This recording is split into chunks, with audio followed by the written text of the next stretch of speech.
Well, sports has always been a part of my life. I actually grew up playing baseball, basketball, and football, right? And actually, baseball was my first love.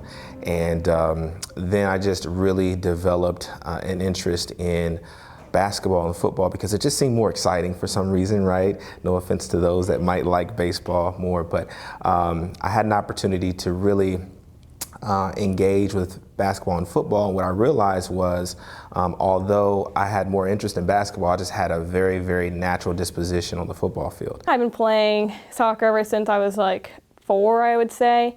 And then I started playing competitive soccer at the age of like 9. So that consisted of club and just traveling down to Texas and Kansas and all over the state of Oklahoma.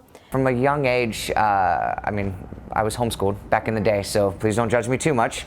But as a result, one of the things that my parents did I thought was brilliant was they had me involved in all kinds of things. So I played every sport from tennis to football to basketball to soccer, baseball, a little bit of everything. One of the things that I loved growing up about sports was the competition, the intensity, and also the brotherhood.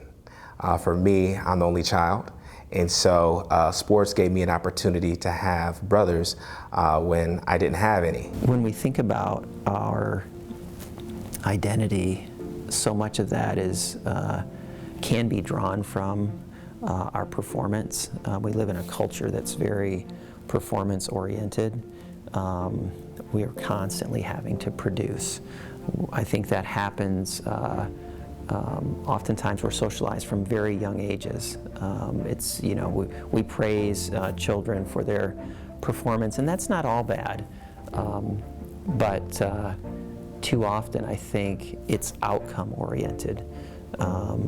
There's a lot of work that's gone on in the last decade or so focusing on growth mindset in the ways that we really need to be encouraging young people and really everyone to focus more on growth. It's a much healthier perspective.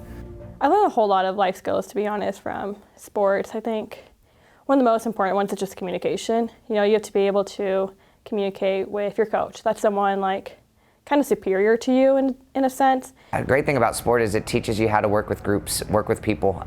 Probably the best characteristic that I've learned and kind of tried to grow with is emotional intelligence. I truly believe emotional intelligence is one of the most important things that you as a coach can garner, can grow in, and even just as a person. There have been a multitude of life skills I would say that I've learned. One is discipline. That's one of the primary things that I learned early on, and I think it's still with me to this day, right? Just this idea of getting up early, right?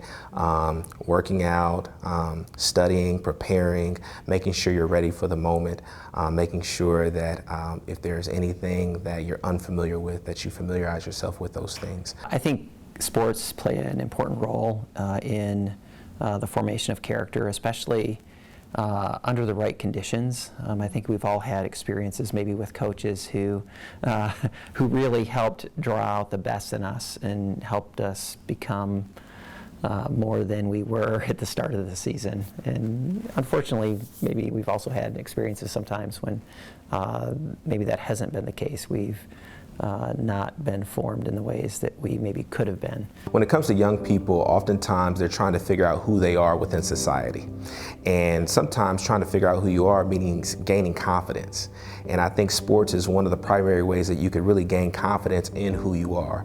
And you don't have to be the best athlete in that particular sport to gain confidence, right? Just the ability to be able to actually work side by side with your brothers or sisters, right? To make sure that you produce the best end result that could possibly be produced.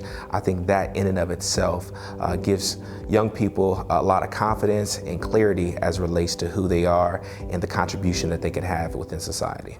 It's one of those things where it forces you to work with groups. It forces you to be able to address conflict, help hold each other accountable, help sharpen each other, help encourage each other. I'd say I've had so many opportunities because of sports. I think one of the biggest ones that I'm very thankful for is just like all these friends I've gained through sports. I know I wouldn't have all the friends I have today if it wasn't because of soccer or any other sport I've been a part of. I remember, so my first job out of college, I became a manager trainee and then a manager at Enterprise. And one of the primary reasons why they selected me was because I was a former athlete. It's a sales management position, and they wanted someone who had that competitive spirit, but also understood how to work well with others and create synergy, and individuals who were leaders as well. And I think playing sports helped me develop in each one of those areas, and they knew that having athletes, work in these positions was a proven track record for success. When you see a player, just be able to take steps in their journey, whether it's leadership, whether it's character development, or even just successful, like set goals and achieve them, like it's one of the greatest joys that you can have. And Billy Graham said this, years and years ago, and he said, coaches will impact more people in 1 year than most people do in a lifetime. And it's just one of those reminders of how much influence you can carry as a coach, and a lot of responsibility that goes with that too, but trying to make the most of it. And that's honestly been the biggest impact that I've been able to see, is just the relationships built, and hopefully a nugget or two picked up that young people can take with them the rest of their lives.